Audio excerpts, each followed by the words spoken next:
let's move on to our panel session if everybody is with me. So what I would do is first of all invite, we have 3 new panelists. If I can ask you to turn your cameras on as well. I am going to introduce our new panelists right now. In fact, what I'll do, I'll read out the bio that I have for you. Because obviously, as you are joining us now, it'd be nice to have, if you feel like you've got something to add on to the end of the bio that relates, or maybe I've missed something, then do take a minute to sort of delve into your background a little bit further. So first of all, a warm welcome to our first panelist, who is Brigu Ravi. Have I pronounced that right? Lovely, right. Nice to meet you. Brigu is the head of international business at TraceX Technologies. Brigu Ravi is, you have over 19 years of experience. You're passionate about opening global markets for organizations that you've worked with. You are very well traveled, I can see, and you have successfully done business in all continents. Tick, tick, tick. That's amazing that you've, achieved that. And you've also worked for a myriad of industries, ranging from manufacturing, trading, IT services, customer engagement solutions, food retail, and currently agritech. I can see that you enjoy building, coaching, and mentoring multi-geographical sales teams as well. Thank you so much for joining us. Have I missed anything? Is there anything that you would like to add? You got everything over there. Currently, I'm with TraceX, which is this food and agri supply chain traceability platform. Probably we'll get to that during the discussion as we go ahead. Wonderful. Thank you. Well, thank you so much for joining us. I also have with us Pascal Kriesch. Did I get that right? Oh, you're on mute. Are you with us? I can hear you. Can you hear me? Yeah, I can hear you now. Okay. Did I get that right? You pronounced it great. Thank you. Wonderful, thank you. So welcome, Pascal. Pascal Kriesch is founder and CEO of Smoothie, a platform for fresh and healthy nutrition, starting with all natural smoothie and natural-based ingredients. His mission is to empower healthy habits. Smoothie's proprietary technology is self-cleaning and self-sanitizing, thus removing the need for any human operator. Pascal holds an MBA from Harvard Business School, which is impressive, where he graduated not long ago, a few years ago, as a Baker Scholar, which I would like you to explain afterwards because I have not come across that. After his double degree in mechanical engineering in Germany and France, he worked in B2B sales in Mexico before joining BCG as a strategy consultant. When starting with Smoothie in 2018, he initially validated his key assumptions by manually serving smoothies in more than 10 offices in Boston in paid beta pilots, I suppose. Smoothie launched commercially in 2021, and it's now operational in 3 regions, mainly in convenience stores and corporate offices. Pascal, have I missed anything? Is there anything that you want to add? Sounds good. I mean, I can give a little bit more explanation what Smoothie exactly is, because it sounds like a platform might be hard to think. I'd love that. And also what, It's basically, it's a blender that cleans itself, that sits on a counter, and it removes all the human operation. So no one to take out a tray like you're used to on a coffee machine. Just it's fully self-serve, self-cleaning. And the idea is just to bring fresh and healthy options into all those food deserts. But today you always have the convenient choice that is the unhealthy choice. So yeah, that's what we have been building over the last years. So we have patents on the technology. I'm a mechanical engineer from background, so definitely a passion for building something. And I know in the chat also some people were raising the food waste topic. I think we have a huge opportunity in our food supply chain. So we use frozen fruits, one for the nutritional aspect, but also upstream in the food supply chain. There's just so much food that is wasted that can't go to a supermarket, and it's at peak ripeness, so it's a perfect ingredient for a smoothie that we can leverage. So happy to talk more about that.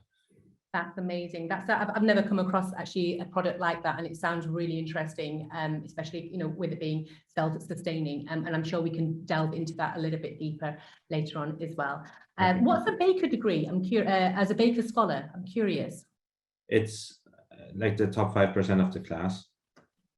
That's amazing. So well, very privileged to have you with us then. Thank you so much. And we also have Gregory Liu. Hi, I can see you. Hi, how are you? I'm very well, thank you. How are you? So Gregory is the founder and CEO of Natufia, He began his journey with a degree in business and law from ECCIP and University of Paris. The fifth, is that right? The University of Paris, the fifth. Paris fifth, yes, exactly. We have many universities in Paris, so it was Paris. Yeah, one of them. Yeah. Gregory honed his management and business skills at a property investment company with international offices across the US and Europe, with over 25 years of experience in the real estate sector, from small to large scale residential and commercial development projects. After acquiring an olive plantation in Sicily, he discovered a great passion for the food industry and decided to channel his efforts into a new outlet by challenging the food production, distribution, and retail sector. This led to the creation of Natifia, an industry disruptor, by manufacturing the small gardens fully and semi-automated for indoor growing in order to give back to the communities the accessibility and control of producing their own food. I can tell I've not done any justice to what you do, Gregory, so I'm going to let you explain a little bit more the heart of Natifia, because that's interesting. Yeah. So the heart of Natifia really, it's you see a lot of large farm and big scale hydroponics. Hydroponics, for those who don't know what it is, it's you grow plants by enriching water, and the plant, instead of growing in the ground, they take the nutrient from the water. So what Natifia did, we developed product of small size that people can put in their home, in their restaurant, in school, in hotel. And the idea really behind that is instead of going through the whole supply chain, is that people are growing home, or restaurants are growing in the restaurant, or hotel are growing in the hotel, and this is really the thing that we're doing. Okay, we started the company about 5 years ago, and we very working on the automation of this type of system. The machine does everything for you: water the plant, put the light, cleaning the tank, and everything like that. And we have a lot of patent technology. I think we have almost 20 patents today on that. That's fantastic. Thank you so much for having you. I think we've got a fantastic panel here with our newly joining panelists and also the speakers. You are extremely accomplished, and it's just very interesting to have all the different opinions here today. So lovely. If I can ask our panelists, if you are able to turn on your cameras. If you can't, if it's not convenient, don't worry, as long as I can hear you. If I can ask you to just make sure that you're with us right now to join us for this panel. What I would like to do is, I do have some questions that are directly written for, especially for Gregory and Pascal and Brigu as well. But I think I've noticed in the comments and in chat, there's been quite a bit of chatter about food waste. And I know some of you have touched upon that, but I'd love to have a quick, maybe just snapshot in terms of what you are doing for reduction in food waste, because it's if I'm honest, I do personally feel as though there's a vicious cycle going on here. In the UK, we are trying to do what we can, but I feel that there's a lot of sort of, it's like tennis. It gets thrown to the supermarket or the food producer, and then it gets thrown back to us, the consumer. So, the onus is on me, or is it on the supermarket, or is it on any of the other producers as well? And I feel like it's become such a political thing that there isn't any direct responsibility for it, but there is a very apparent awareness of the amount of food waste that we have out there.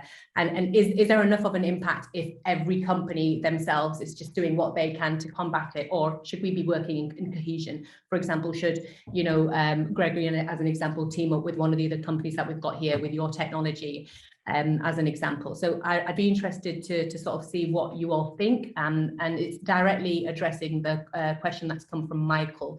Michael, I know that you're confused and frustrated by that, so let's see what people have got to say about food waste. So who would like to go first? I'm happy to jump in that, because this is a big part of Natifia, because like I said, we make the people growing food. For that, you completely, reduce the waste. But I think the problem, and we have to go a little bit deeper into that. I think people today, we enter, a civilization of consumption. So we consume, and we don't care. Waste is something that's become completely normal.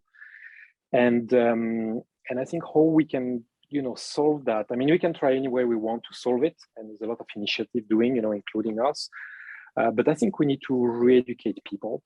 And with Natifia, that's really what we try, because I think people don't have respect to food because they don't understand the time is take to make, the energy is take. So the whole things is just, a piece of green is a lettuce, you put it in a plastic, you put it in your, in your fridge, and then you eat it when it's there. And if you go to the restaurant and it's wasted, then it's wasted, and that's it. But if people can start to appreciate, to see the salad growing, to take care of it, I think you can, remake a little bit this connection with nature and this understanding what, nature is. And if you do that, I think people will start to understand and respect, a little bit more nature and avoid, all the waste, that is done around. I mean, this is my point, and that is many ways to solve it in many ways. But that's the way we try to solve it. Educate people through growing food themselves. Yeah, perhaps like following up on it, I can definitely see it like with our consumers, they always ask like, where does the fruit come from? There's definitely a curiosity, but I truly believe we have to educate them. The other thing I hear a lot is like, why can't you just grow all your fruit locally? So I'm curious, Gregory, to know about your technology, what kind of fruits you could grow. Like in our case, we get all our fruit from Mexico. But just, to get mango, I'm based in Boston. You don't get any nice and ripe mangoes here on the Northeast. But we found great suppliers in Mexico. So what we do to do our part to reduce food waste is we grow directly, we pack our cups directly at the source. So they're flash frozen at peak ripeness. And I think that's one of the beauties of the frozen supply chain. You maintain the nutritional value. We have zero food waste to date because our expiration date in theory is 2 years, but it's only fruits and vegetables. So they don't really expire if you don't break the frozen supply chain. So I think that's a big advantage. You can obviously argue about the frozen aspect and the energy used for that. But I think in the end, it's a trade-off. And what really struck me was when I went to Mexico to see our farms and the packing process, like just how much food is wasted, because most of it goes to supermarkets and they usually like the bananas, they're still green. If there's like a small bruise on a banana, it doesn't go to the supermarket. If a banana, it's only like 4 instead of 5 to 8 bananas that don't go to the supermarket, just discarded. For us, we only need chunks of fruits, so we can actually package those pre-packaged frozen cups with any kind of chunks of fruits and vegetables. So I truly believe we have a big opportunity there, but happy to hear thoughts. Well, I'll take a stab at that as well. So food wastage today is directly proportional to food security and sustainability. And one of the key issues that has always happened is, while there are several players, and Roxy, I'm going to take something that you mentioned earlier. Do we look at it individually as a singular organization which needs to take responsibility, or is it the complete consortium? So if you take any value chain, any food value chain, there are several stakeholders in that network. So if you could probably look at the dairy value chain, for example, you got the rearer, the cattle rearer, and then there's somebody who brings the cattle to size, and then from there on it goes into the chillers, the boilers, finally into the packaging, and then to the retail outlet. And during this whole process, there's a lot of wastage involved.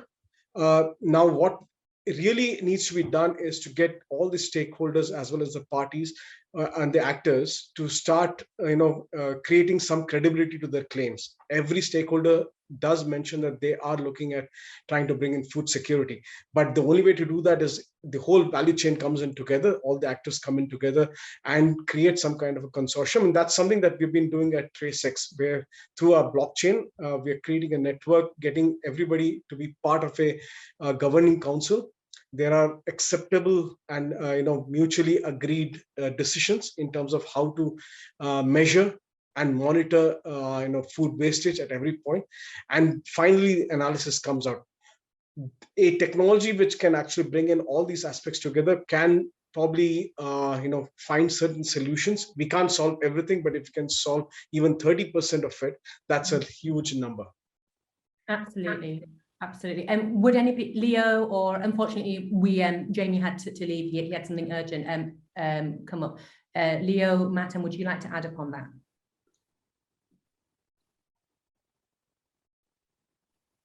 One thing that I will sort of mention is, look, I think for me personally, I think the issue is, it's on one side, whose responsibility is it? Whose fault, is it? And I don't want to say that in such a negative way. And I think this is the issue, is it's just being pawned off one to the other. You know, I myself try my absolute best as an individual, but I'm very, very aware of the amount of waste, and, you know, that there's not enough that's out there in terms of education that is mainstream. And what I mean by mainstream is, we all remember when we had a period of greenwashing. And, you know, it was either cool to be green or to be sustainable, or, you know, or you were very negative about that. And it was well received. It wasn't well received. There was all these sort of trends, you know, fair trade and everything. And I think what I personally feel is that it should be more of, this is every day. This is not, let's normalize everyday things that you can do as a consumer, as a user, as somebody, you know, cooks. If we have any mothers on this group, you'll completely relate. I have a toddler, and the amount of food waste is ridiculous. I'm there picking up after him, trying to eat, but not understanding or knowing enough about what can be done with his products. And again, that is, I'm the end user, that's on me. But I do feel as though sometimes the companies that I buy food should have a little bit of responsibility in allowing for some education for those little moments and those pockets. So yes, Briga, what you've said about, you know, creating this sort of quorum, bringing everyone together, I agree with you. It just seems like it's so complicated and not that easy. It's not universal. Every country has its own sort of rules, regulations, you know, not being able to give food from your restaurant to somebody because of the legal issues that might arise from food poisoning, and not being able to sort of, you know, I mean, I know a lot of supermarkets do have imperfect options now, which is great. Are they more fad driven? So I do wonder what you think in terms of breaking down that complexity. It's easy for us to sort of skim it, and on a granular level, you are all doing brilliantly, Gregory, what you've mentioned as well, and Pascal. These are the steps that companies should be taking. But what about bridging that gap?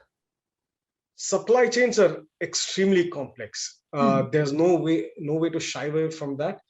But, you know, there's only one way to solve big problems: to start in a small way.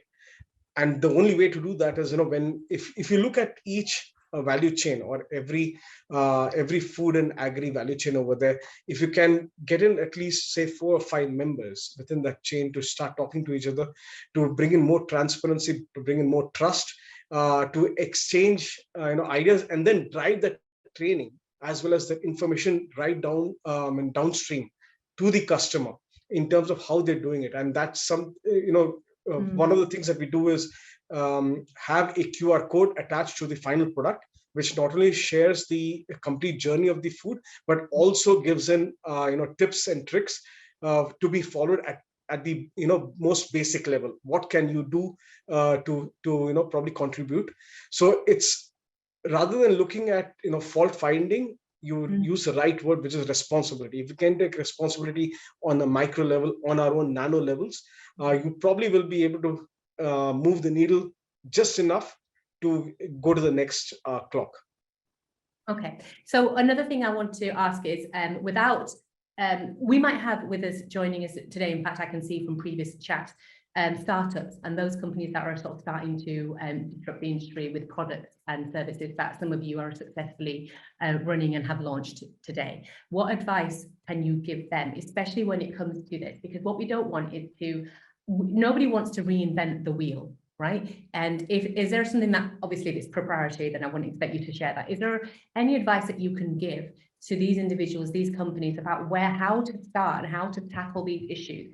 Be that advice in terms of how to structure sort of their supply chain, or how to deal with their local governments. Any advice that you can share that has supported your own journey here?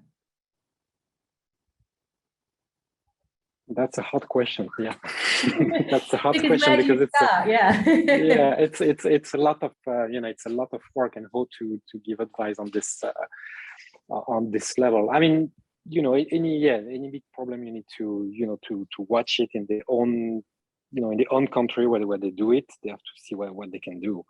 But, you know, reinvent the wheel. Yeah, that's maybe what we need to do, and what people need to start to work on, because it's a lot of things to change out there. You know?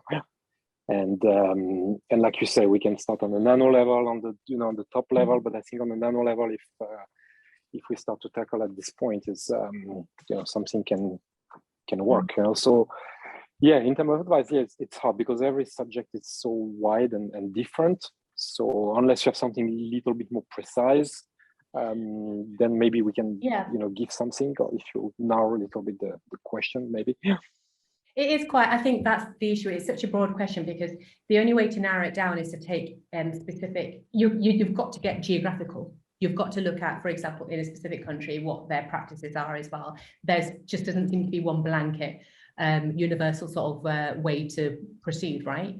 But I mean, I think, what Smoothie's doing is a really good example of how to sort of cut back on that as well. But if there's any wisdom that perhaps you feel could support somebody who wants to go into this industry and who wants to produce and actually wants to make sure that they are sustainable, what's the thing that they should be thinking about?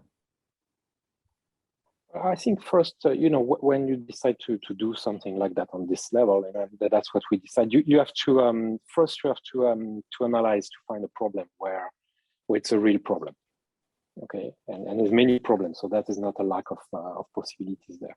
And I think when you see this problem, then you have to really watch what are the possibility where you can avoid waste. If we go back to the waste, I think the example to do the smoothies, all the bananas are this size, and if it's not the right size, they just get wasted. Then if you frozen, then you just cut them by pieces and put in your smoothies. So that's a perfect solution to use a product that normally is not used. In our case, we focus really on greens, and greens, it's something that have a very low shelf life, and that's why we want to focus on that, because a salad after a few days is already empty of vitamins and everything like that. So I think you need to analyze a problem where you see it. It's something to be done, and then you see how you can solve it. Pretty good. Would you like to add? Yeah. So the most sustainable companies in terms of business continuity are those that have started their business by looking at the most local problems, right? And those are very personal problems as well. Those are the ones that they really understand on a personal level. For a startup entrepreneur, they really have been affected by it, and then start to look at what are the solutions. They are also looking at what are the what is the support that has been given, and that could be funding support, that could be government support, that could be compliance and legislation support. All these things do come together because creating a startup is backed by many factors. So from that aspect, I'll give you an example of an organization that I came across during a summit that happened in San Francisco last month. So the Saudi Arabian government decided that they would stop importing, or rather, levy very heavy import duties on certain leafy greens, and I remember one of them to be spinach. There's also tomatoes and capsicum, etc. Bell pepper rather. So that was an opportunity for a local entrepreneur to start vertical farming and involving hydroponics and aquaponics to start giving in value added produce directly delivered to customers. So the government was ready to support. There was funding available. The legislation was definitely with them, and because of the import duties as well as the import restrictions, the organization started to gain good market share, and has now moved across the GCC countries, right from Saudi Arabia to Dubai, to the UAE, as well as Kuwait. So these are certain opportunities that really can give a boost to any startup, which is looking to, or an entrepreneur rather, to start business. I hope that answered your question to a certain extent.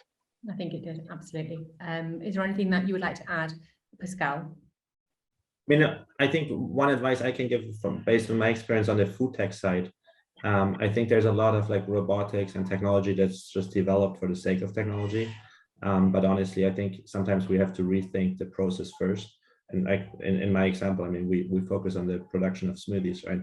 The easiest would be to take a traditional smoothie bar, put one of those assembly robots, and then just trade your smoothie as it was a human. And I think that's a fad. It's fancy. It's a nice experience, but at the same time, it's huge capex. It's huge space required. So what we did, we kind of rethought the process, and now we put it down into 3 steps. It's on 2 square feet. You can put it on any counter. So I think it's important to really not just develop technology, but always develop technology with a need. And there are a lot of simple ways to prove that early on. Absolutely. Before you're developing anything. I think one phrase that we hear a lot, and I'm getting bored of, is automation, because I feel like it's kind of something that is put out there to let's automate this, and it's just assumed to be a quick fix for some severe problems that might be happening in business or in a company. But I like the way that what you're doing is not automation. It's self-sustaining. It's more about that productive sort of cycle that it feeds into, as opposed to we've got a well, let's be honest, when you think of automation, it's really money saving. Essentially, it's a way to save money. But then there are some very intelligent ways to introduce automation into your tech. And I think what you're doing as an example, like precision, is key, and that would eradicate, for example, waste in having a machine know exactly what it's doing and how to operate it, for sure. But I do get nervous when I come across companies that are saying we're a fully automated this or that, because I think, well, are you just jumping on the bandwagon? It's something else. And I think, again, bringing in blockchain, I think that's really interesting that you've said that. And my very first experience when I was introduced to blockchain, it was described to me exactly as you've kind of explained it. And it's essentially, and I think we had a question that related to that earlier on, which looks at transparency, and blockchain helps that significantly. But for me, I feel as though, it's such an unfamiliar area, and I'm waiting, and I have been waiting, and I'm not seeing or experiencing as a customer or a consumer blockchain in being able to take a very well-known established product and understand its journey, its supply chain, and to be able to trust exactly what they're saying when they say we are minimal, food waste on this, and we use 10% from here, and 10% of our proceeds go there, and all our organic, our cotton is organically sourced from this country. I think we are being promised it, but where is it? So look, technology has a lot of strengths out there. It is just about how every organization tries to see how it can be leveraged. And technology can be in many, many ways. Automation can never be 100%. And food and agri industry is a very traditional industry. It does have a lot of manual work, and there's a lot of input that is coming, data input that is coming in manually. The challenge there is the data that is coming in, the results can only be as good as the data that's coming in. So how do we verify and validate the data? How do we ensure that there's credibility to the claims? That the only way to do that is to bring in transparency at every transaction point. Whenever data passes through, whenever there's a request for transparency, if we can measure, map, and track that, that's what will lead to transparency. Of course, these are very early days, because blockchain is still a technology that is evolving, but there's a lot of potential for it. And I think the very reason why we chose that as our base framework when we were creating the platform was because this had a lot of potential. The most important thing was if it talks about network. If the network effect is what can monetize, can make agriculture a real business for everybody involved, and that's involving the farmer as well in smallholder countries. There are about 500 million smallholder farmers across the world. How do we ensure that they look at agriculture as a business? Is that if they can see the market, if they can access the market, as well as get what is due to them. That is only possible when information is available and is transparent at every point of time. So the advent of smartphones, internet gives them the capability to view every information at every transaction point, and then also ensures that the next generation stays in farming, because that's now business. That's really interesting, actually. Thank you so much for explaining that. And apologies if I put you on the spot there. But I think I was curious because it's something that I've read about and been, spoken to about many times. And it's just nice to see that it's still there. We just need to have it integrated a lot more as well. So not to sort of speak on food waste for too long, but I'd like to sort of address a question that we've had come through. Let's go to, now it's a bit of a long one, so you might want to take snippets that from some of the questions that you think you would be able to relate to or answer. From Gabriel Morgan, he said, I'd love to hear from the panel on their thoughts on innovation trends that take us from ideas that only delay sustainability problems to actually solving them, to actually solve them. I love all the positive energy towards sustainability, but we need to keep our eye on the holistic sustainability picture before getting too excited, right? What trends or things can we all get really excited about that actually solves our sustainability challenges? For example, the shift to accurate measurements or insets versus offsets as an example. Who would like to maybe? I will have a small point on that. I think on this point, I think we have to think for sustainability we have to rethink local. Because I think this is very, very important as much as we can, of course, if you want to eat, mango in Antarctica, you will have a problem. But I think we need to really, rethink local.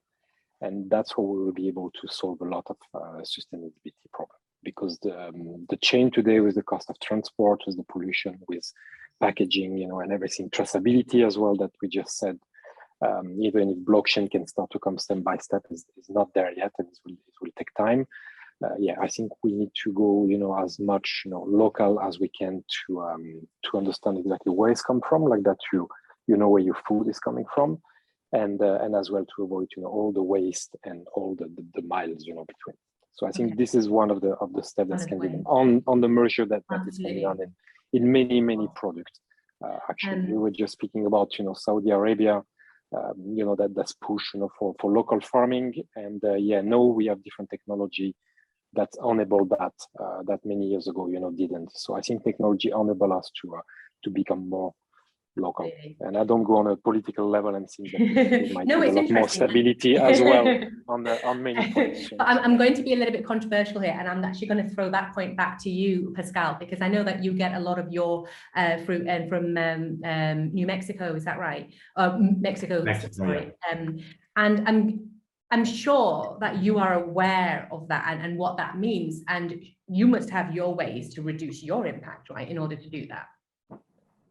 I mean, honestly, we are always, I think it's a trade-off in the end. We want the highest quality fruit, the ripest fruit. We don't add any sugar to our smoothies. So it really comes down to the taste of the fruit itself. I haven't seen any locally grown tasty mango around Boston, pineapple either, right? So you bring them from Hawaii, but it's still like overseas. And I think it's a trade-off. You could say as a consumer, you don't want to consume delicious fruit anymore if you can get it and you only get it locally. Or I think in the meantime, we have to bridge it, but we're looking at ways to kind of reduce our footprint across like many aspects. Our packaging, we introduced 100% biodegradable bamboo straws, for instance. That's something in the United States is not there yet. They still use plastic straws. So I know I'm from Germany, so I know in Europe we're much more forward. We ban them here as well. Yeah. But in the US, there are like even people ask we had one actually. Everyone loves the bamboo straws, but then like from time to time we get some people and say, "Oh, it tastes like bamboo. Why can't we have plastic straws?" And I say, "We can't. We will never offer plastic straws." But I think there's a certain ignorance, and I think that goes back to also the point that Gregory made at the beginning. I think there's education that needs to happen around our consumers, and I think consumers also need to embrace the change, because in the end, I think. Companies will always produce what their consumers want. And as long as the consumers are also looking just for cheap products, there's no, sometimes taking those measures is costly, and the bamboo straw is more expensive than a plastic straw. So I think, we cannot all be mission driven as company leaders and try to do the right things. But as long as the consumers are just cost driven, that's also making it very difficult. No, I completely agree with you. I think, the straw example is something that is in recent years, a lot of countries are actually starting to look into that. For me, I was massive advocate for it purely because of what it actually does to marine life and that negative impact it had. But as a mom, again, it's frustrating because the other day I bought a smoothie for my little boy and they had paper straws, and he's 2 years old and he's like eating through it, not understanding why why he can't. So I've actually bought these reusable straws, which is something that I wanted to touch upon as well, because that for me, I can take it around everywhere. I don't have to worry that he's going to chew through a paper straw, because I have been guilty to have gone back and said, I'm really sorry, but can I have 3 more straws, please? And that's just, I've cancelled out the whole point of having a paper straw in the first place. But I'm curious what you think about this whole reusable culture that we have. Is it a fad? I mean, it's massively marketed by Starbucks. You can have money off your drink. You can have, take your bags for life into the supermarket. You can't even, for fruit and veg now, you don't get paper, not even plastic, but paper bags. You've got to take your own. But is that helping, or is this just going to come and go? Well, reusability and recycling are definitely, measures that are being taken right now a lot more seriously than it was earlier. And this is, you can actually see it across countries as such. Like, for example, in India, the very same case where plastic has been banned in many states across the country. There's also the idea to go back to where we came from, where we use a lot of plant material for packaging. So I actually incidentally came across an organization which is creating food packaging materials with grain chaff. So all of that is being wasted by the grain companies or by sugarcane companies is being remanufactured, reutilized into packaging materials rather. You've got your plates, your spoons, your bowls, etc. Everything is being reutilized over there. So I agree with what Gregory said. To become sustainable, you need to start looking at it locally and from a local sourcing perspective as well, because that would really relate to what's happening on the ground level rather than trying to equate it with countries elsewhere, because what is local over there is going to be imported and expensive over here. Gregory, was there something that you wanted to add? Yeah, no, I would like to. I think this is a very nice thing that is happening. Reusable, and it's a trend that I hope will stay, and I think it will stay because it's it's positive for everyone. For the companies, they spend less money on this type of things. Like you say, Starbucks, if they have less paper, is more profit, and they're happy. Customers, happy as well because they feel they do something. And like the straws or personal straws or any kind of object that they start to do, like my water bottle here in metal. So everybody start to have that, and it's become an object that you have, and I think that is positive and is should be even pushed more and more on this way, and I don't see any negative really impact on that. Absolutely. So unpopular opinion, or maybe it's popular opinion if you guys want to let me know, governments need to take more responsibility here and enforce rules. And for example, I keep using my own examples here. We have green bins for recycling, and you will get fined if you don't use them, or if you are not recycling properly, and if you mix them, and they offer you brown bins as well for your garden waste as well. Now, I wonder whether on a local level, we have, our councils, our regions, our cities, our states, and they take responsibility. But on a national level, perhaps, should our government be a lot more involved and more responsible, and actually have a bit of a tough love philosophy? So, for example, I don't hear about how to compost and how to get rid of my from TikTok as an example, and I don't hear about how to dispose of my coffee pods from Nespresso. I'm actually being told this and educated, because all of it comes down to education. What you are all doing individually is absolutely fantastic. It's very disruptive in a positive way, the impact you are making, but you can't take it all the way. You've done your part. So who instills that? Because you can't expect the individual and the consumer to self-educate and to sort of I suppose, involve themselves into understanding how they can join your journey. You know, you've got a journey, you've created this roadmap, an ideal roadmap. So perhaps, is it an unpopular opinion, or should this be the way forward, is that we need to start looking at policymakers involved in this, legislation behind this? What do you think? I think definitely the government, I mean, I will go even more than that. I think right now we don't see real price of things. You know, we take a plastic bag costs nothing, you know, but the impact it has after it's produced is not the production price, is what's happened, you know, after or during the life. And that is not taken into account, you know, anywhere. And I think that should be even much more taxed, you know. So let's say right now we tax everything, you know, with, you know, most of the country has VAT. The VAT is the same for everything, but some products that have a huge impact in the future should be much more taxed than other, because it's a real cost, you know, after it's produced. Right now we calculate everything on production, distribution, but we don't, you know, calculate anything on the afterlife of this product, and I feel that should be definitely be accounted. Yes, so I'm a big advocate of this part. I agree with Barry. I think it makes sense, and it creates incentives for companies who are still money driven. If you have a high tax on non-sustainable parts, you will be incentivized to go for perhaps a little bit more expensive materials, or doing some R&D to find new materials. Wonderful. Brigitte, would you like to add? Well, the way I see it is, the government is a representation of the citizens, you know, of the people. And it's a good tag team to have. One is, you know, the government on one side has to drive those initiatives, help in awareness and learning, and ensure that, you know, it is long-term rather than short-term. On the other side, you know, it's for citizens to really understand what they're getting out of it. What is their incentive to go down that path? Because, you know, on an individual level, you're always looking for the shortcuts. But, you know, when you start seeing that, you know, it's happening on a council level, village level, council level, you know, province level, and the country, you start seeing those changes. And a very good example of that would be, you know, like, let's say Australia, 1952, during the Munich Olympics, they didn't do very well in sports.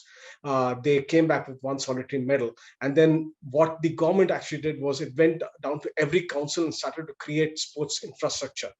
And that's the reason why Australia is where it is today. Same thing happened with China. Now, coming down to the you know, to the food aspect of it, if we are able to digitize every single acre of land, and we are able to understand, you know, what each acre is, you know, in terms of value, in terms of, you know, the wastage that's coming out of it, and then, you know, drive that to the citizen level, then each citizen has a responsibility.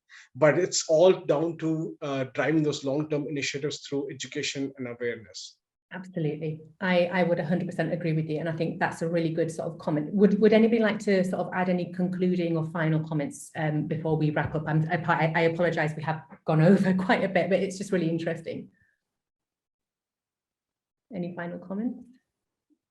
One thought, yeah, I think we all have a responsibility just to be role models, right? In the way we purchase, we dispose of our waste, and I think it starts small, but if we do the right thing, people around us will start doing the right thing, and they will be role models to others. Absolutely. I think what you are all doing is phenomenal, and it's exactly what this industry needs. I apologize, I really wanted to ask some more questions specifically on the technology side, you know, looking at the different types of innovative deep tech that we can use to actually combat some of the wider issues. But I do feel as though we have to take a step back and think about the bigger picture. So thank you so much for all your presentations, all your answers, and essentially for the work that you are doing. It's what this world needs, it's what we all need. And I think what you say about being role models, you are indeed role models in this sector. And I sincerely hope that members of our audience and those attending today have taken some inspiration from what you're doing. And even if it's just in the smallest possible way, you know, let's just hope that it can contribute towards them working in this industry to build a more sustainable future. So